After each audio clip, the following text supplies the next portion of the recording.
2024年刚刚开始，朝韩两国便迎来了地狱开局，数百枚炮弹腾空而起，激荡起西南海域的波涛。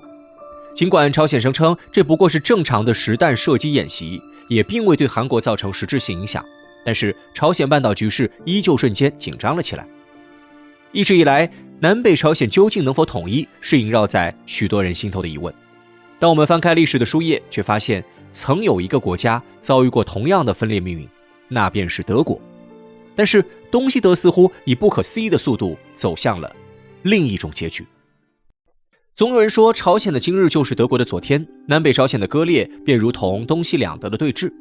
然而德国以惊人的速度走向了统一，朝鲜半岛却命途多舛，纷争不断。事实是，德国与朝鲜半岛看似处境相同，实则大相径庭。德国统一的背后有着朝鲜半岛无法拥有的诸多要素，是极为复杂的时代产物。这一切还得从德国的分裂说起。德国的分裂和二战息息相关。1945年1月4号，一场决定德国命运的会议在克里米亚海滨疗养地召开，那便是大名鼎鼎的雅尔塔会议。一场二战令美苏崛起，同英阵营的英国虽因战争蒙受重创，但依旧以胜利者的姿态掌控着一定的话语权。于是这三个国家凑在一起，提出了对德国的处置结果。为了防止德国东山再起，法西斯势力卷土重来，雅尔塔会议决定切割德国，按照目前三国占领的区域，将德国分为3块。很快，同年7月，情况发生变化，在丘吉尔的提议下，法国也加入了分割德国的阵营。4国首脑会晤达成了波茨坦协议，协议规定不设立德国中央政府，而是成立5国外长委员会。中国也被囊括其中，按照区域划分，共同监管德国。这一决定便为德国后续的分裂埋下了伏笔。原因非常简单，德国看似被分成了许多碎片，可事实上，在实际掌控德国的国家里，唯有苏联是社会主义国家，剩下的欧洲国家都与美国政体一致，隶属于同一阵营。果不其然，外长委员会最终名存实亡，东西德的分裂已然伴随着冷战而来。1946年6月，苏联率先出手，将苏联在德国的占领区牢牢封锁起来，人为划定了一条界限，区别西方占领区。最重要的是，苏联规定2个占领区的德国人不得相互往来。德国的分裂已经实质形成，面对苏联的宣战，西方世界立刻予以回击，将美英法占领区迅速合并，与苏联抗衡。随后，冷战的2个团体又推行了一系列举措，令德国彻底分裂。比如1948年，西方占领区与苏战区先后货币改革，在经济上割裂德国。同年3月，6国外长会议召开，西方阵营决定成立德意志联邦共和国，并推举阿登纳为总统，这便是历史上的西德政府。苏联也不甘示弱，在1947年成立德国经济委员会，全面铺开计划经济改革。2年后，德意志民主共和国成立，这便是东德。那么，如此割裂的德国又是如何重塑自我，走向统一的呢？对于德国而言，1989年是一个尤为重要的年份。在这一年里，德国奏响了统一的前奏。令人们感到惊讶的是，随后德国只用了1年左右的时间，便从分裂恢复了统一。无论是谁，都要感慨一句：当真是快如闪电。其实，东西德关系的真正转折应当追溯到1987年。彼时，东德的头号领导人昂纳克首次访问西德，并且备受礼遇，引起了世界性关注。东西德破冰。但是人们万万没有想到，仅仅2-3年之后，统一的德国便重新登上了历史舞台。1989年5月，匈牙利边境的铁丝网被拆除，大批东德人逃往西德，与久违的亲朋好友们相见。这一现象不但没有得到制止，反而给政府高层提供了提出2德统一问题的契机。随后，2德高层开始就这一问题展开激烈辩论。值得注意的是，尽管双方在细节问题上存在分歧，但这种矛盾都无法掩盖对统一的渴望。1990年1月，东德领袖莫德罗访问波恩，与西德领袖科尔共同探讨统一问题。2德均认为经济是完成统一的基础。西德态度积极，提出建立2德货币联盟作为统一的决定性步骤，但是西德明确表态，这一联盟要以西德马克作为基础。对此，东德果断拒绝。可神奇的是，2德的谈判并未就此崩盘，最终双方各退一步，设立了研究2德经济的共同体，给彼此留下了余地。事已至此，2德能否统一，其实主要看东德的态度。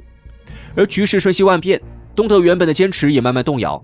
1990年3月18号，在民众的呼声下，东德的首次选举召开，基督教民主联盟成为了第一大党。而这一党派正是2德合并的最有力推动者。该党派之所以能够突出重围，也恰恰是因为顺应了人民的呼声。2个月后，两德的财政部长在波恩聚首签署联盟条约，涵盖政治、经济与社会等多个方面，令两德的合并取得了实质性进展。随后，深度谈判持续推进。8月31号，统一条约横空出世，彻底为两德的统一铺平道路。于是10月3号，两德人民迎来了最激动人心的一天。东德宣布加入联邦德国，正式合并为统一的德意志国家，并继续沿用德意志联邦共和国的名号。到这里，德国终于重归统一。既然如此，朝鲜半岛为何无法效仿德国，摆脱分裂呢？德国统一的背后实际上蕴藏着许多不为人知的真相，而这些都是朝鲜半岛不具备的条件。首先，促使德国分裂的诱因已经解决，可朝鲜半岛仍笼罩在大国的阴霾下。德国因2战与美苏的对峙而分裂，但历史的车轮滚滚向前，这些因素都在不断削弱。当时苏联势力衰微，而德国把握住了历史的良机，以迅雷不及掩耳之势开启了统一进程。说白了，两德合并正好顺应了时代浪潮，成为了两极格局解体的重要标志。因此，两德合并可谓是大势所趋。与之相对，朝鲜半岛的局势要复杂许多。尽管朝鲜半岛的分裂也与冷战脱不开干系，但是朝鲜与苏联的关系远比东德与苏联之间密切太多。毫不夸张地说，上世纪朝鲜的所有荣光几乎都来自于苏联。苏联以自己为模板，亲手打造了朝鲜。但德国本就是一个有工业基础的国家，即便经历了苏联的改造，依旧无法完全效仿苏联。因此，朝鲜与东德本质上是不一样的。而朝鲜与韩国也就不存在两德之间的谈判空间。更糟糕的是，错过时机后，问题越拖越久。现如今的国际形势又发生了变化，美国霸权衰落，便更渴望搞事儿。韩国正是美国彰显手腕的最好工具，再加上美国推行了一系列亚洲战略，如今便更不可能放手。韩国与朝鲜在如此紧张的国际局势下，自然不可能轻易握手言和。另外，相比朝鲜半岛，东西德之间有着2个特殊的纽带，一个是经济，另一个是民族情感。东德的经济水平远远落后于西德，特别是东欧剧变后，国民经济更是混乱不堪。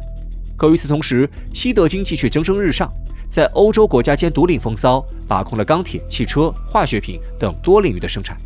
这种经济上的巨大落差，导致了东德人民渴望摆脱现状，加入西德，也令西德政府在谈判中逐渐掌控了话语权。实际上，尽管存在着经济差异，但东西德本质上拥有着许多共同资产。一个完整的工业国家，纵然被人为切割，也不可能在短时间内完全一刀两断，泾渭分明。因此，西德对统一的态度始终较为积极，掌控主动权的一方想要极力促成合并，许多事情自然水到渠成。更重要的是，东德人民也基本上怀着同样的心愿。对德国人来说，分裂本就是彻骨之痛的重演，两德的分裂无形中造成了亲友离散的诸多悲剧。在两德人民心中，无论东德或西德，其实大家依旧是骨肉至亲。民间的呼声汹涌，政府无法忽略，推动统一便成为了意料之中的事情。可是，无论是经济利益还是民族情感，均是朝鲜半岛所不具备的。目前，朝韩两国的经济几乎完全割裂，内部矛盾极为尖锐，两国的民众甚至仇视彼此，又谈何合并与统一？另外，在两德合并的过程里，领导人起到了极为关键的作用。东德听命于苏联，而苏联的最后一任领袖戈尔巴乔夫彼时正在大力推进改革，并希望东德作为改革的排头兵，完成一次历史性突破。